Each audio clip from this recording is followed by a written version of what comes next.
Alors, bonjour à vous, ici Francis Gendron et bienvenue dans l'émission Districtement Habitat.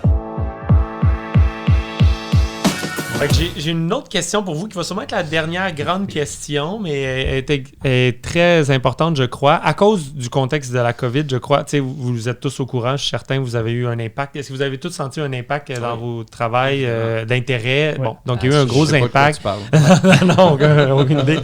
Et donc, il y a beaucoup de gens des villes qui veulent un certain retour à la campagne d'une certaine manière c'est comme si ça nous a fait toucher de manière plus concrète la fragilité du système dans lequel on vit, qui est tellement confortable, dans le sens que, tu sais, comme tout est... C'est ça pour toujours. Comme oui, c'est ça, exactement. Mais une petite affaire, je veux dire, c'est pas un petit virus, là, mais on va s'entendre que c'est pas...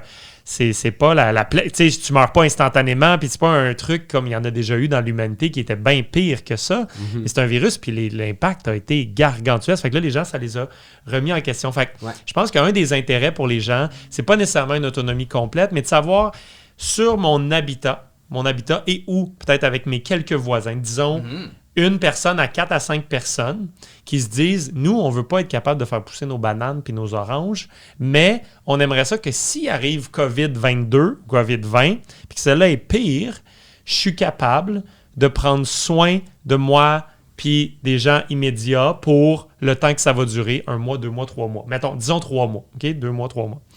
Qu'est-ce que vous, là, c'est la question à tout le monde, autant énergétique qu'alimentaire, qu'est-ce que cette personne-là qui a le goût, puis on va dire qu'on va rajouter un dernier petit truc, Hydro-Québec, il y a une crise de verglas pendant la COVID-20. Okay? Donc, c'est COVID-20, on peut pas sortir, c'est plus difficile, moins de bouffe dans l'épicerie, il reste peut-être des choses, mais tu peux pas compter là-dessus. Puis, en plus, il y a une crise de verglas, on est au Québec en hiver. Quels seraient soit les aliments, les petits animaux ou l'autonomie, tu sais, énergétique, où est-ce que vous mettriez votre énergie si je suis une personne qui veut pas non plus une ferme là, 40 heures semaine. Juste, je veux des choses simples là, que je pourrais faire qui m'avanceraient vers ça. Donc, grande question, mais je commencerais juste en disant que ça se planifie pas quand ça arrive. Oui, c'est ça. Bien avant. Oui, c'est ça. Je vais juste mettre ça sur la table. C'est ça. Ce sera pas. Il faut que tu l'aies ton plan avant que la COVID, il faut que tu sois mis en place. Même plusieurs années, parce qu'on s'entend qu'il faut devenir bon. Je veux dire, tu arrives avec une serre. Une serre, ça me semble être un élément essentiel si on est dans notre climat. Ben, il faut comprendre comment elle fonctionne ta serre. Il faut comprendre comment elle est intégrée. Si tu as une serre et des poules, ben, il y a quelque chose qui se fait entre les deux. Puis il faut être capable d'avoir vécu un petit peu. Donc, je dirais que commencer tôt. Oui. Pour que quand les choses ça arrive, c'est comme la survie en forêt, tu sais, ça arrive pas tous les jours, t'es perdu en forêt, mais quand tu sais faire du feu, quand ça t'arrive, tu restes calme. Oui, c'est ça. Donc la même chose, tu restes calme, t'es prête, ça serait pas première chose. Super. Oui. Tout à fait, la préparation, effectivement. Souvent, je dis à mes clients, là, l'énergie la moins chère, parce que c'est toujours une question de budget, là, mais l'énergie la moins chère à produire, c'est celle que tu n'as pas besoin. Là. Fait que souvent, on dit aux gens, apprenez à être raisonnable dans vos consommations. Là. Il y a juste... J'ai toujours des petites phrases toutes prêtes, là, mais je dis toujours à mes clients, juste au Québec, on se lave les dents à l'eau chaude. C'est une image, mais on consomme beaucoup d'énergie parce qu'on la paye peu. Il y a d'autres pays où l'énergie coûte très cher et on est très conscientisé de l'énergie qu'on consomme. C'est sûr que dans une préparation vers un autre événement, je dirais, c'est de voir un peu... d'être conscient de l'énergie qu'on consomme. Des fois, même sans le savoir, on part travailler le matin, il reste 8 lumières dans la maison d'allumer. Ben, c'est souvent la petite lumière rouge quand on est autonome qui va être allumée, quand on va arriver à la maison, qui dit qu'il n'y en a pas de lumière là, pour la nuit. C'est d'être conscient de la quantité qu'on consomme. Je dis souvent, les gens qui se préparent à vivre autonome avec nous, vous allez faire un test, allez dans votre maison cette nuit, mettez votre cadran à minuit, promenez-vous dans la maison puis comptez les petites lumières allumées. Puis quand vous dépassez 4-5, vous savez que vous dépensez déjà de l'énergie abondamment tous les cadrans dans une maison, tous les afficheurs, les appareils en veille, les belles express-vues de ce monde qui consomment beaucoup sans qu'on s'en rende compte. Puis qu'en bout de ligne, c'est pas la sécheuse qui va consommer à la fin de l'année, c'est votre express-vue qu'on écoute 1 heure par jour parce que 23 heures par jour, c'est de la consommation.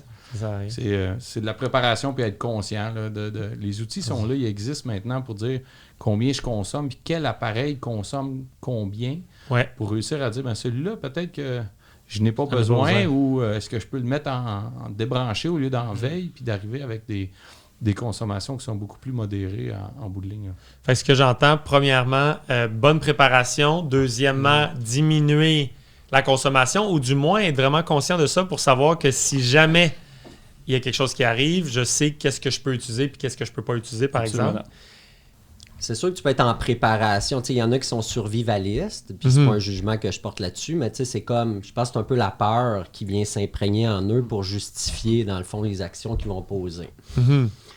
J'ai senti beaucoup dans l'engouement qu'il y a eu pour tous les sujets reliés à l'autosuffisance alimentaire ce printemps puis cet été, qu'il y avait beaucoup de peur. Oui. Puis c'est normal, encore une fois, je ne juge pas la chose. Mais ce que je souhaite, c'est que ça devienne une opportunité pour que les gens goûtent à de la nourriture produite chez eux, fraîche, pleine de vitamines, pleine de goût aussi, parce que les légumes qui viennent d'ailleurs sont surtout choisis pour être transportés et conservés. Là. Fait que l'aspect goût, il passe second, sinon en troisième. Fait que de goûter à ces choses-là, que ça puisse donner le goût d'avancer comme ça à petits pas.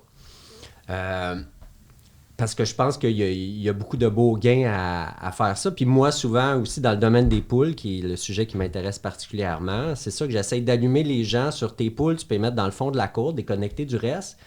Mais j'essaie de t'allumer sur toutes les opportunités que tu peux saisir, à les mettre en relation avec différentes choses sur ton terrain. Fait que j'espère que ça devient une porte d'entrée pour le merveilleux monde de la nature en procédant ainsi.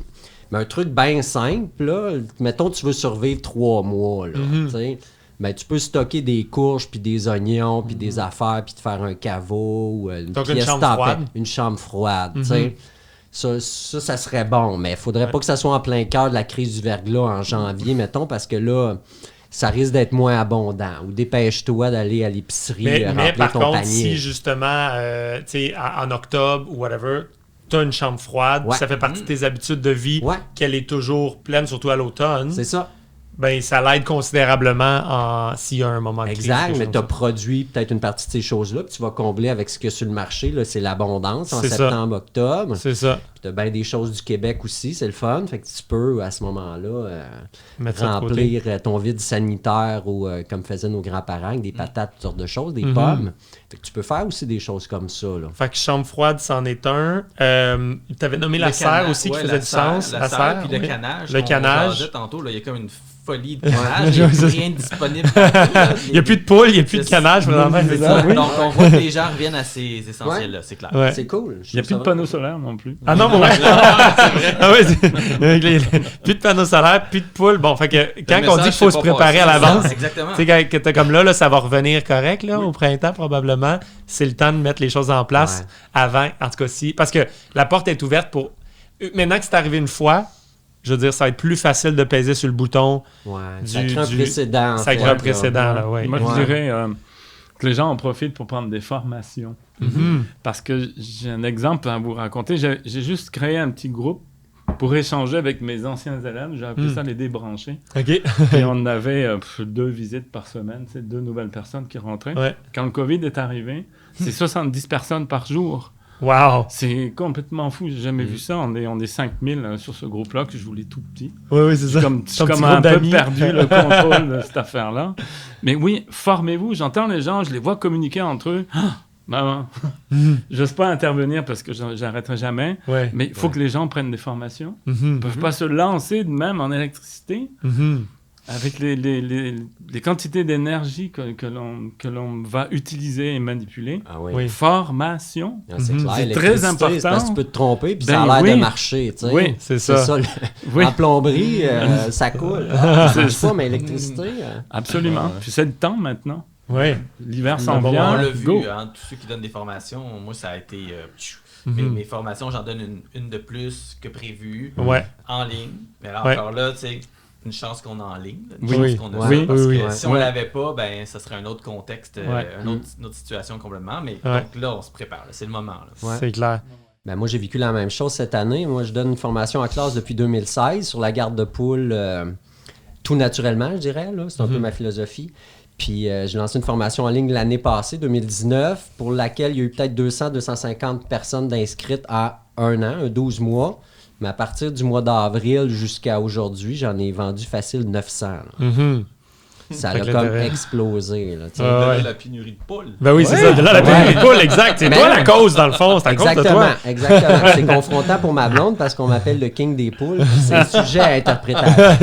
Effectivement. Oui, c'est vrai. C'est une blague. Mais est-ce que, par rapport à la pénurie de poules, la beauté de la chose, qui n'est pas une beauté en soi, mais c'est qu'il y a beaucoup de gens qui vont s'en départir ces temps-ci parce que là, ils ont vécu l'expérience, puis toutes sortes de raisons. Fait que des gens qui n'ont pas eu de poules vont pouvoir en accueillir chez soi. Fait que d'ici une semaine, je vais lancer un répertoire cartographique des milieux d'accueil au Québec, des familles à gauche et à droite qui disent hey, moi, j'ai 2 places. Je suis en train de faire ça. Là. OK. Ouais, Très cool. Pour le bien des poules. Pour le bien des poules. C'est excellent. Fait que là, si on fait un petit résumé de ce qui a été dit, là, tout le monde a parlé de formation, de l'importance de ça, d'être bien préparé, parce que c'est comme si on est... Bon, disons, mettons, tu vis dans un appart à Montréal, c'est le style de vie où est-ce que tu n'as pas besoin de t'occuper de rien. Ça a été fait pour que tu n'aies rien besoin de faire. Et là, tout à coup, tu choisis d'avoir une implication directe avec ton environnement et peut-être même ta nourriture, peut-être même ton énergie. Et donc, ça prend une certaine éducation qu'on n'a pas eue au secondaire. Ça faisait pas partie de l'éducation de base.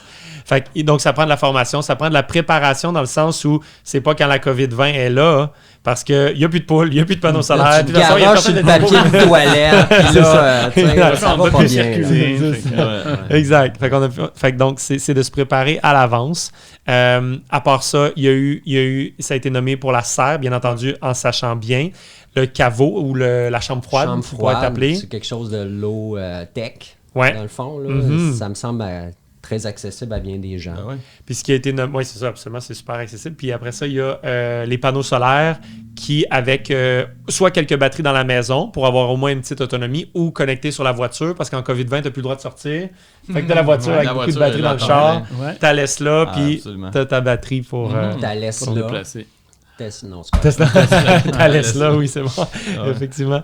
Cool. Hey, super. Comment on fait pour vous suivre? Comment on fait pour vous suivre sur Internet? Les gens qui ont écouté, ils ont un intérêt pour ce que vous faites. Comment ils vous trouvent?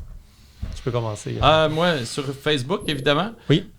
Donc, EcoSolaris sur Facebook. On est facile à trouver. Okay. Sinon, notre page web, on a une belle boutique à Saint-Jérôme. Les gens peuvent venir nous voir. On est toujours contents de voir du monde. On discute beaucoup de sujets. Cool. C'est le fun de vivre comme ça. Mais sinon, sur Facebook, puis le site web, là, définitivement, on est actif depuis. Site web, ecosolaris.com. Ecosolaris.com, oui. Super, merci. Absolument.